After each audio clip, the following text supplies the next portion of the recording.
Hello बच्चों, मैं Anil Rawat, government senior secondary school Anantapur Faridabad आपका फिर से स्वागत करता हूं एजुसेट के इस टेलीकास्ट में।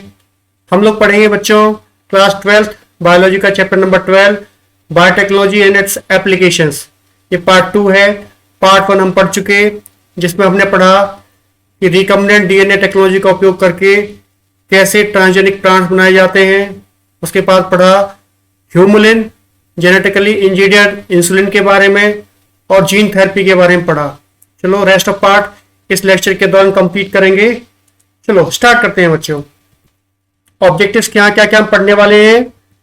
हम पढ़ेंगे बायोटेक्नोलॉजी का उपयोग मेडिसिन में, मॉलिक्यूलर डायग्नोसिस में कैसे होता है, कैसे हम बीमारियों को डायग्नोज कर लेते हैं। अगला पढ़ेंगे ट्रांसजेनिक एनिमल क्या होता है, ट्रांसजेनिक एनिमल क्यों बनाए जाते हैं, इथिकल इश्यूज क्या होते हैं, जिसमें हम पढ़ेंगे बायो पेटेंट के बारे में कि बायो पेटेंट क्या होते हैं और बायो पायरेसी क्या होती है। चलो शुरू करते हैं बच्चों, समझते हैं। सबसे पहले देखते हैं कि मॉलिक्यूलर डायग्नोसिस में बायोटेक का क्या एप्लीकेशन है। मॉलिक्यूलर डायग्नोसिस, सपोज करिए डायग्नोसिस में क्या है कि आप बीमार हो गए, आपको बीमारी हो गई, तो आप क्या कराते हो, डॉक्टर बोलेगा यूरिन टेस्ट कराओ या ब्लड टेस्ट कराओ, और वो सब ये नॉर्मल टेस्ट करा के क्या चेक करता है कि अपनी बॉडी के अंदर कोई इन्फेक्शन करने वाला कौन सा एजेंट है जिसकी वजह से बीमारी हो रही है। तो यूरिन टेस्ट, ब्लड टेस्ट ये नॉर्मल डायग्नोसिस के मेथड हैं जो कि किसी भी बैक्टीरियल या वायरस इन्फेक्शन को पता लगाते हैं बॉडी के अंदर। पर क्या होता है, हम कब ये टेस्ट करवाते हैं जनरली, जब हम बीमार हो चुके होते हैं, हम इस बीमारी जो करने वाला डिजीज करने वाला वायरस है, बैक्टीरिया, उससे हाईली इन्फेक्टेड हो चुके होते हैं। वो वायरस इन्फेक्ट कर चुका होता है इतना ज्यादा कि हमें सिम्टम्स नजर आने लगते हैं उस बीमारी के। तो हम डॉक्टर के पास जाते हैं जो कि यूरिन या ब्लड टेस्ट की सजेस्ट करता है।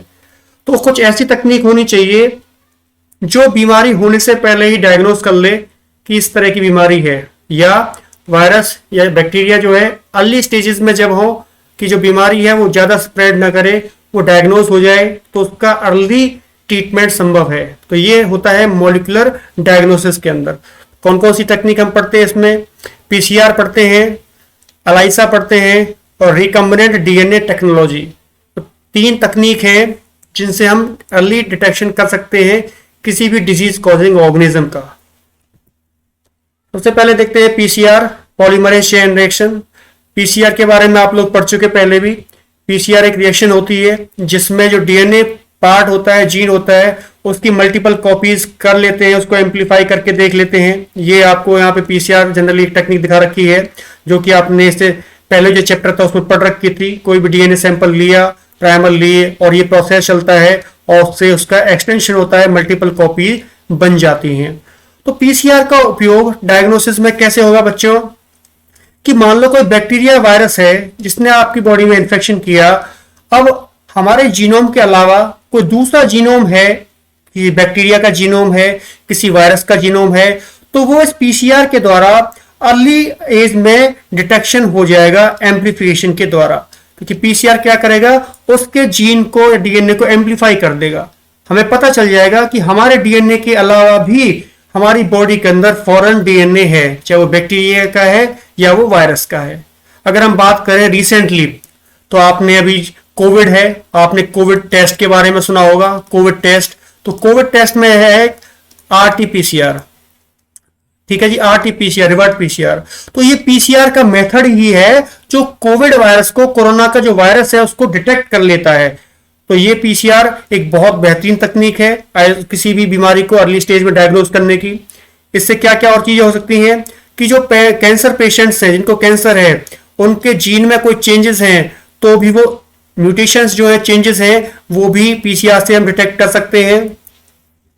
पीसीआर तकनीक यूज की जाती है एड्स के जो पेशेंट्स होते हैं उनमें एचआईवी वायरस को डिटेक्ट करने के लिए। अगर मान लो कोई भी जेनेटिक डिसऑर्डर हो जाता है, जेनेटिक मेकअप हो जाता है, वो खराब हो जाता है, कोई भी उसमें खराबी आ जाती है, डिसरप्ट हो जाता है, तो वो भी पीसीआर तकनीक के द्वारा चेक किया जा सकता है।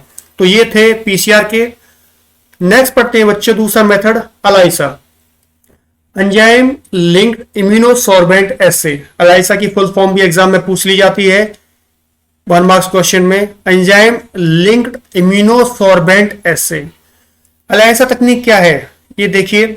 अगर आप, ये एक इंसान है, कोई पर्सन है ए, सपोज करिए ये कोई वायरस है, इसकी बॉडी में इसका इन्फेक्शन हो गया इस वायरस का। अब वायरस का इन्फेक्शन होगा तो दो चीजें होंगी, ये वायरल पार्टिकल है और वायरल पार्टिकल ने इस बॉडी में इन्फेक्शन कर दिया, तो दो चीजें होंगी बेटा। एक तो ये वायरस जो पार्टिकल है, वायरस पार्टिकल ये बॉडी में एंटर करेगा। वायरस पार्टिकल खुद एक एंटीजन की तरह काम करता है, मतलब कोई भी हमारी बॉडी में बाहर का सब्सटेंस जाता है उसे कहते हैं एंटीजन। ये प्रोटीन हो सकती है, कार्बोहाइड्रेट, कुछ भी हो सकता है जिसका ये वायरस बना हुआ है, तो हमारी बॉडी में एंटीजन की तरह काम करेगा, नंबर एक। दूसरा, जब ये एंटीजन बॉडी में चला गया, सपोज करो बॉडी में चला गया, तो हमारे जो इम्यून सिस्टम है इस एंटीजन के प्रति रिएक्ट करता है और रिएक्ट करके एक स्पेशल प्रोटीन बॉडीज बनाता है और उन प्रोटीन बॉडीज को कहा जाता है एंटीबॉडीज। तो एंटीबॉडीज बनेंगी कब? जब ये एंटीजन बॉडी में एंटर करेगा। तो जो भी इन्फेक्टेड पर्सन ए है, उस इन्फेक्टेड पर्सन ए की बॉडी में इन्फेक्शन के बाद दो चीजें होंगी, एक तो वायरस या बैक्टीरिया होगा नंबर एक एंटीजन के रूप में, दूसरा जो इम्यून सिस्टम ने उसके लिए एंटीबॉडी बनाई वो बॉडी में प्रेजेंट होंगी। तो इन्फेक्शन को चेक करने के दोनों तरीके हो सकते हैं। अगर एंटीजन बॉडी में प्रेजेंट है तो भी डायग्नोज हो जाएगी वो बीमारी है, अगर उसके रेस्पेक्ट में एंटीबॉडीज प्रेजेंट है तो भी वो बीमारी डायग्नोज हो जाएगी, जैसा कि आजकल कोविड टेस्ट में भी हो रहा है।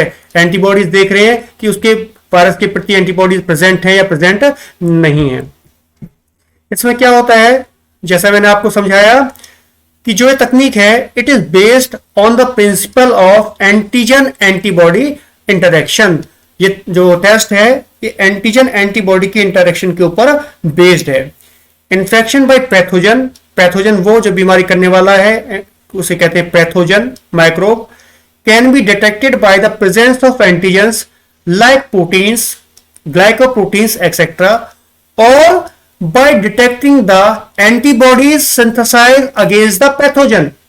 दो चीजें बताई हैं, तो इन्फेक्शन में क्या क्या डिटेक्ट कर सकते हैं, नंबर एक पैथोजन के एंटीजन जो बॉडी में प्रेजेंट है एंटीजन के रूप में, चाहे वो प्रोटीन प्रेजेंट हो सकती है, ग्लाइकोप्रोटीन प्रेजेंट हो सकती है, अगर ये है तो इन्फेक्शन है। सेकंड, ये तो पहली बात होगी जो बताई थी। दूसरा, जो बॉडी में एंटीबॉडीज बनी है उसके लिए वो प्रेजेंट हो सकती हैं। तो ये दोनों चीज अगर अर्ली स्टेज में डिटेक्ट हो जाती हैं तो हम इन्फेक्शन को डिटेक्ट कर सकते हैं। अब देखिए मॉलिक्यूलर डायग्नोसिस जो हम बात कर रहे हैं क्या क्या होता है। पहली तकनीक ये है कि मान लो ये तकनीक क्या डिटेक्ट कर रही है, ये डिटेक्ट कर रही है एंटीबॉडीज को। ये मान लो ये वायरस है, ये वायरस हमने एक वेल होते हैं, अलाइजा वेल कहते हैं इनको, इनमें मान लो वायरस को हमें पता है कि ये वायरस का इन्फेक्शन है, तो ये वायरस के पार्टिकल्स पहले से ही इसमें कोटेड होते हैं, लगे होते हैं। अब ब्लड सैंपल या सीरम सैंपल जो लिया, ब्लड सैंपल हमने इसमें पोर किया, डालते हैं सीरम को, जो ब्लड होता है सीरम होता है उसमें डाला। अगर सीरम के अंदर एंटीबॉडीज होंगी जैसा कि यहां दिखा रखा है, तो ये एंटीबॉडीज इस एंटीजन के साथ बाइंड कर जाएंगी, जैसे यहां दिखा रखा है बाइंड करेंगी। अब इनको डायग्नोस करने के लिए एक दूसरी एंटीबॉडी होती है जो कलर प्रोड्यूस करती है।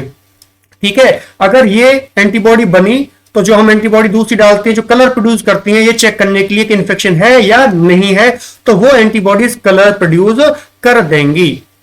ठीक है, इन्फेक्शन हुआ तो। अगर सपोज कीजिए इन्फेक्शन नहीं हुआ, तो जब हमने इसमें सीरम डाला तो कोई भी एंटीबॉडी, जो ये एंटीबॉडीज है वो बाइंड नहीं करेंगी, और बाइंड नहीं करेंगी तो यहां पे टेस्ट में कोई भी कलर नहीं आएगा, तो मतलब वो जो पर्सन है वो इन्फेक्टेड नहीं है।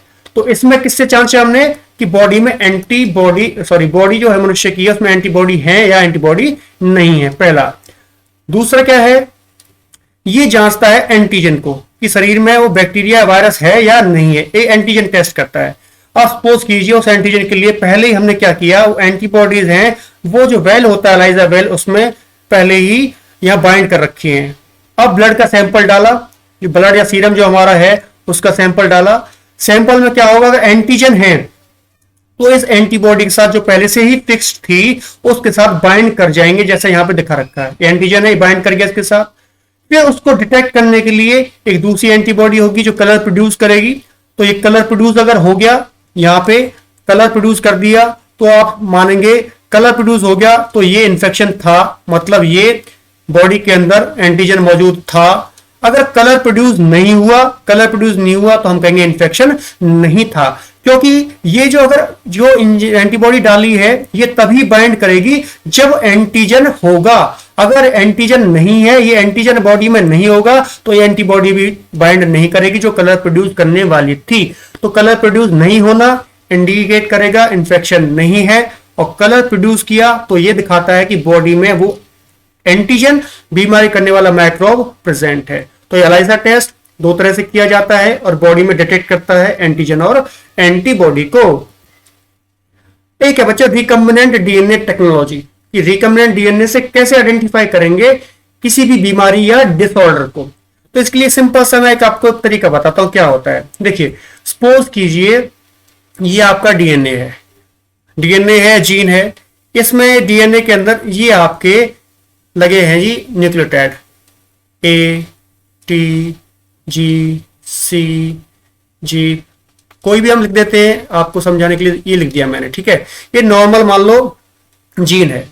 तो अब क्या करेंगे, जीन के कंप्लीमेंट्री हम एक प्रोब बनाते हैं। प्रोब क्या होता है, प्रोब कह देते हैं जनरली हम कि एक डीएनए बनाते हैं जो उसके कंप्लीमेंट्री होता है, मतलब ए कंप्लीमेंट्री टी, कंप्लीमेंट्री बेस पर जोड़ते जाओ सी, टी, ए, सी और जी।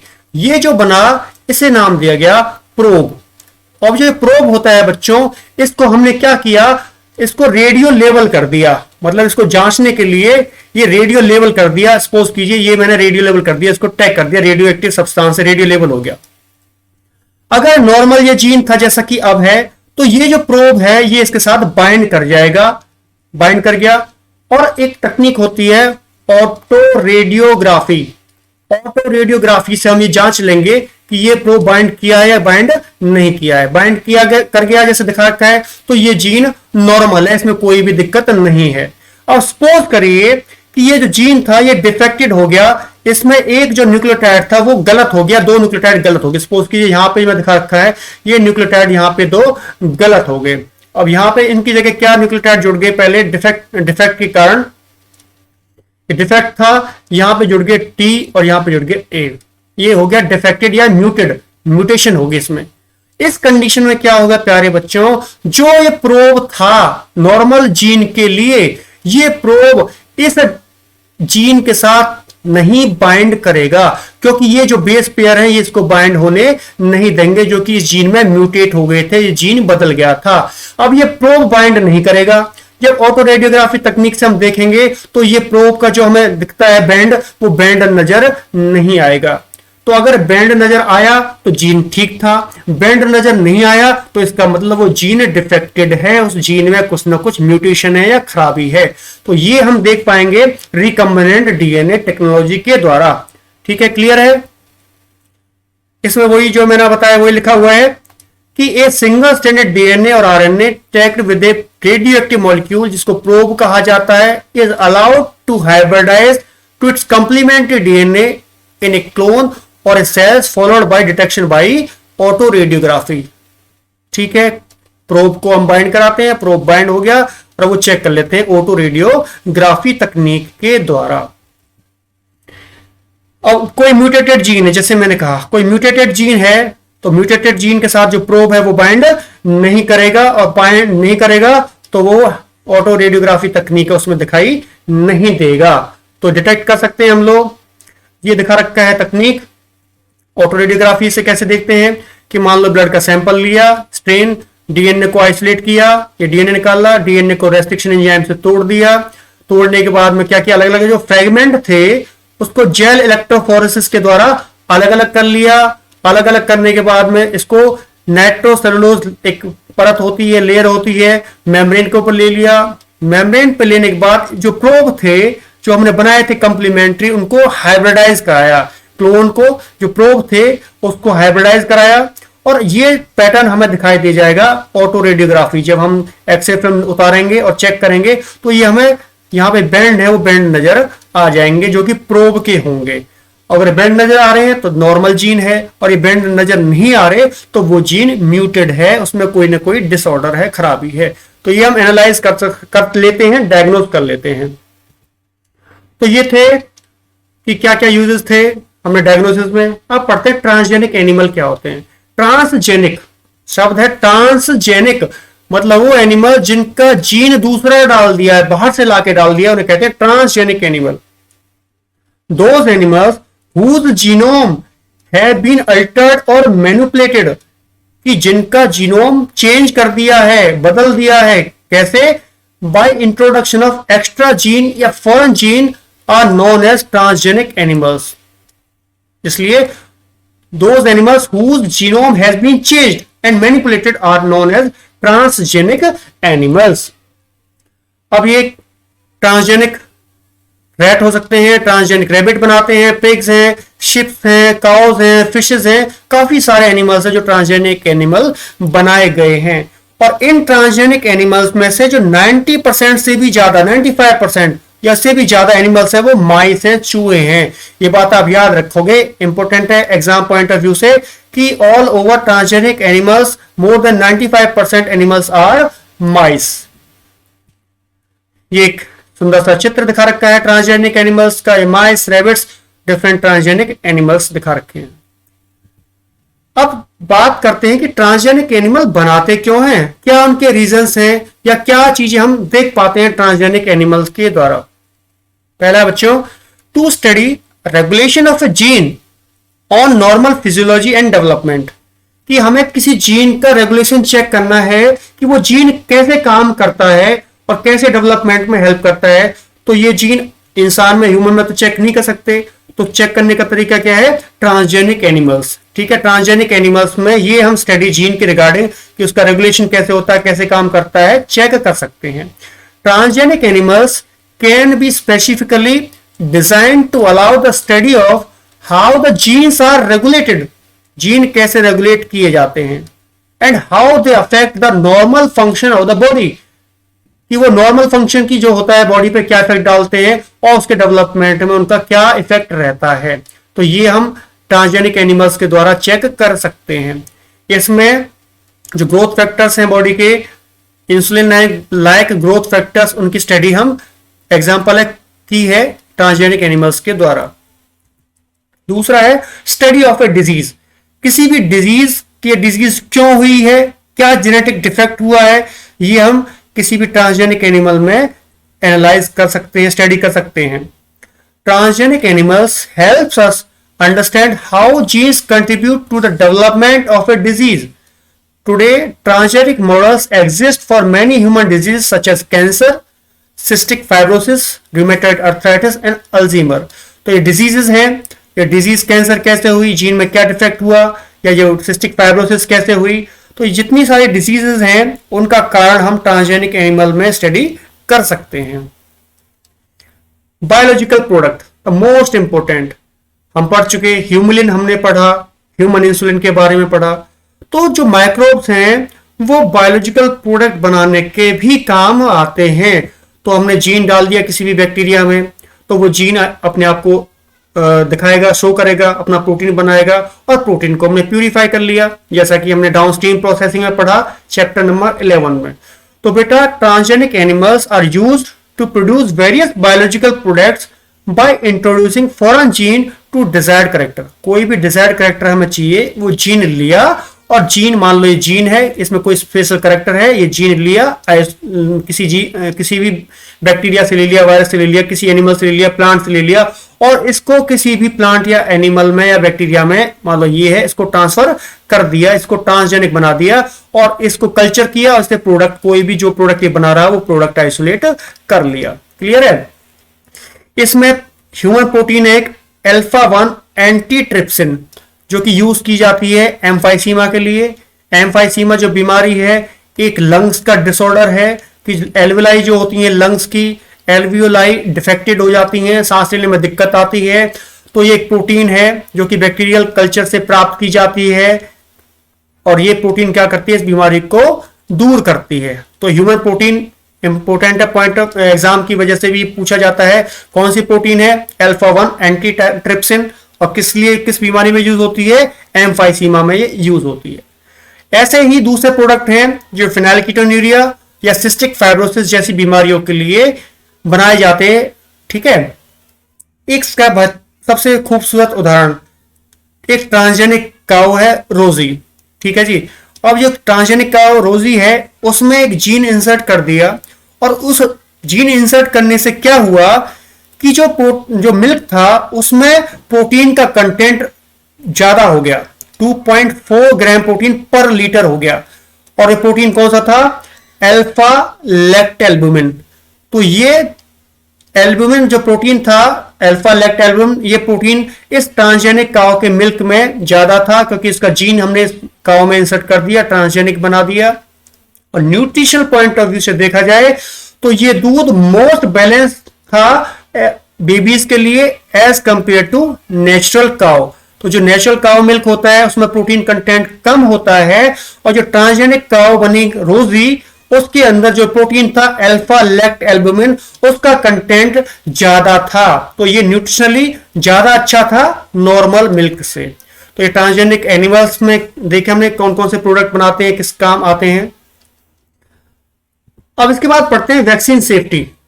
वैक्सीन सेफ्टी क्या है बच्चों, कि मान लो आपने कोई बीमारी के लिए वैक्सीन बनाई, और वैक्सीन सेफ है या सेफ नहीं है, तो ये सीधा इंजेक्शन ह्यूमन में तो नहीं कर सकते, क्योंकि हमें पता नहीं है वैक्सीन की सेफ्टी क्या है, सेफ्टी नहीं है। जैसा कि अभी हम कोविड के बारे में देख रहे हैं कि कोविड वैक्सीन का ट्रायल चल रहे हैं, कि जो वैक्सीन है वो ट्रायल की जा रही है एनिमल्स के ऊपर। जब ट्रायल कंप्लीट हो जाएगा तो वो ह्यूमंस के अंदर वैक्सीन डाल दी जाएगी। क्लियर है। तो पहले वैक्सीन की सेफ्टी कहां चेक करते हैं, ट्रांसजेनिक एनिमल्स में।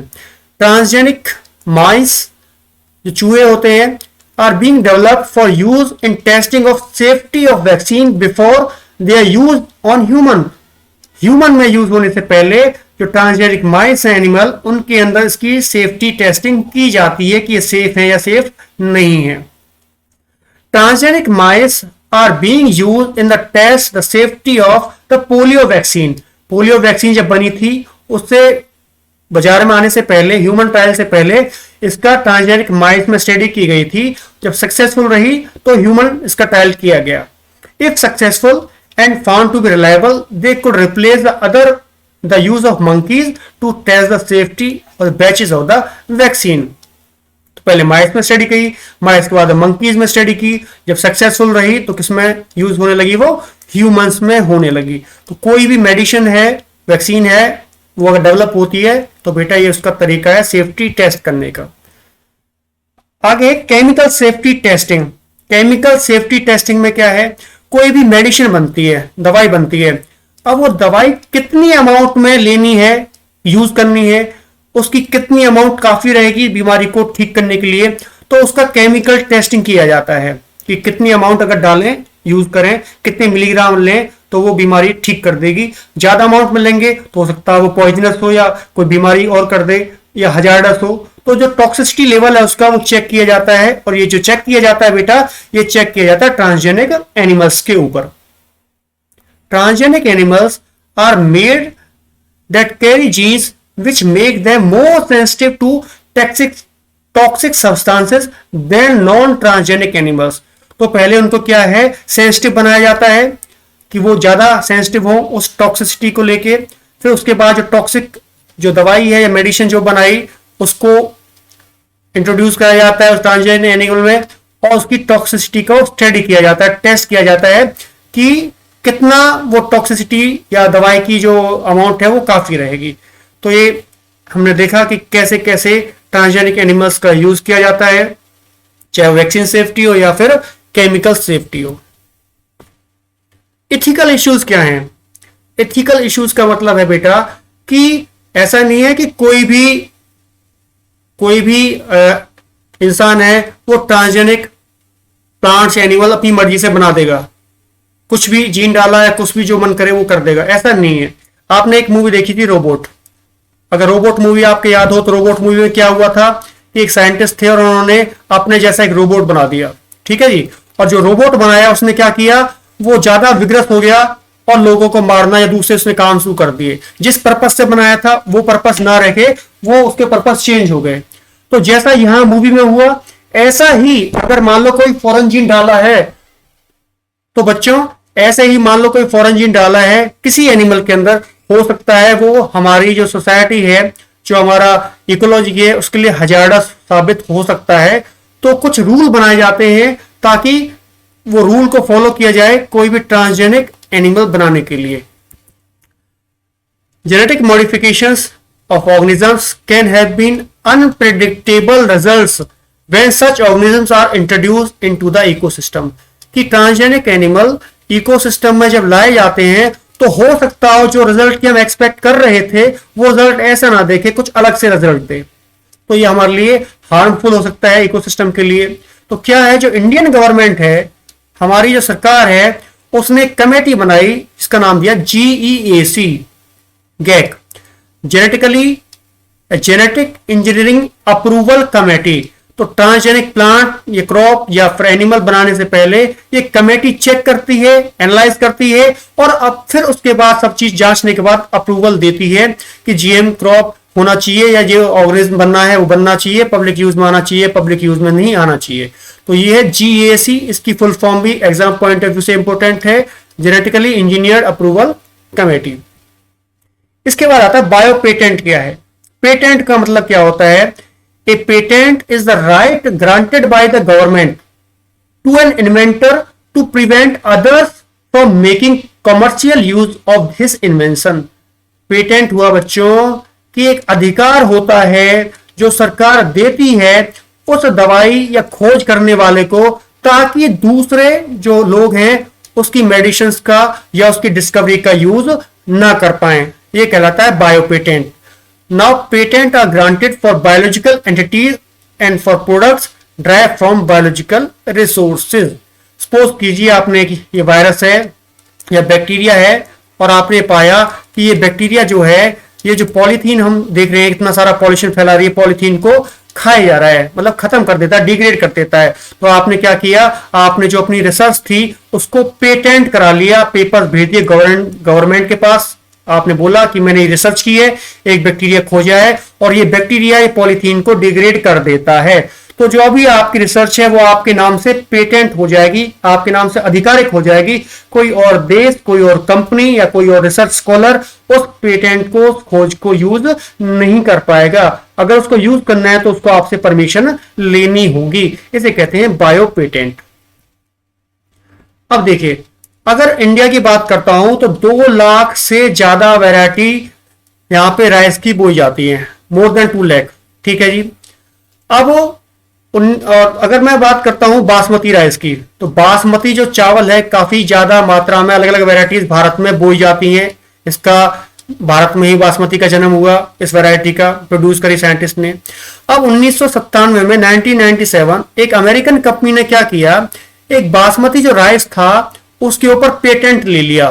कैसे ले लिया कि जो लोकल वैरायटी थी इंडियन फार्मर्स से जो ली उन्होंने, उसको एक दूसरी वैरायटी से क्रॉस करा दिया और एक नई वैरायटी बना ली। ठीक है, इंडियन फार्मर से जो वैरायटी बासमती की चावल की ली, उसका सेमी ड्राफ्ट वैरायटी से क्रॉस करा के एक नई वैरायटी बना ली और उस पे अपना पेटेंट करा लिया, अपना अधिकार बना लिया कि कोई भी देश इस तकनीक को यूज, इस चावल को यूज नहीं करेगा तो उसको, जो ये कंपनी है उसको इसके लिए खर्चा देना होगा या पेमेंट करनी होगी।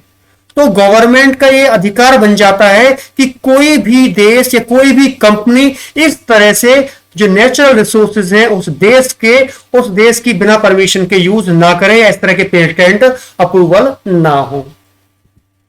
एथिकल इश्यूज का दूसरा पढ़ लेते हैं, बायोपायरेसी क्या है। बायोपायरेसी शब्द का मतलब है चोरी। बायो मतलब बायोलॉजिकल पदार्थ।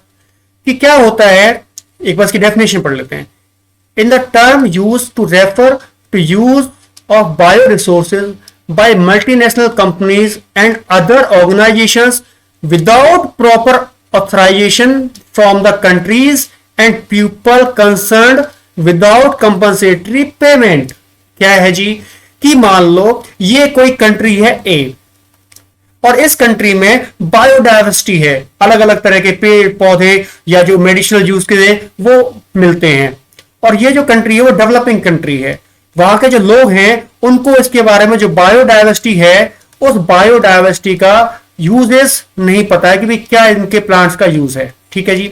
अब कोई दूसरा कंट्री है या दूसरे कंट्री की कंपनी है और वो क्या करता है, मान लो ये बी कंपनी है, बी कोई कंट्री है या कोई कंपनी है, इन जो बायोडायवर्सिटी है उसका यूज करता है अपने नाम से कोई मेडिसिन या कोई भी और दूसरा मॉलिक्यूल बनाता है और अपने नाम से उसको बेचता है, उसका पैसा कमाता है, प्रॉफिट कमाता है, और उस प्रॉफिट को हिस्सा या उस प्रॉफिट का भाग इस कंट्री के पास नहीं जाता है या बहुत कम जाता है।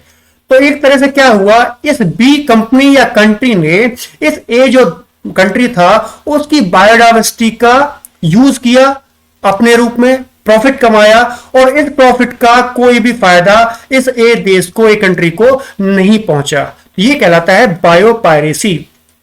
तो बायोपायरेसी को रोकना चाहिए, या जो कंट्रीज मेडिसिन को बना रहे हैं, बायोरिसोर्सेज को यूज कर रहे हैं, वो कंट्री इस जिसकी देश की बायोडायवर्सिटी है उसको फायदा पहुंचाएं, उसको उसके लिए पेमेंट करें। तो ये ऐसा होना चाहिए। तो इंडियन गवर्नमेंट है, इंडियन गवर्नमेंट ने भी लॉ बनाए हैं कि जो नेचुरल रिसोर्सेज हैं उस नेचुरल रिसोर्सेज का कोई दूसरा जो देश है, कंट्रीज है या कंपनीज है वो यूज ना कर पाए। तो ये था बायोपायरेसी। तो बच्चों इस लेसन में इतना ही था। होपफुली आपने सब चीज अच्छे से समझ ली होंगी। Okay, thank you.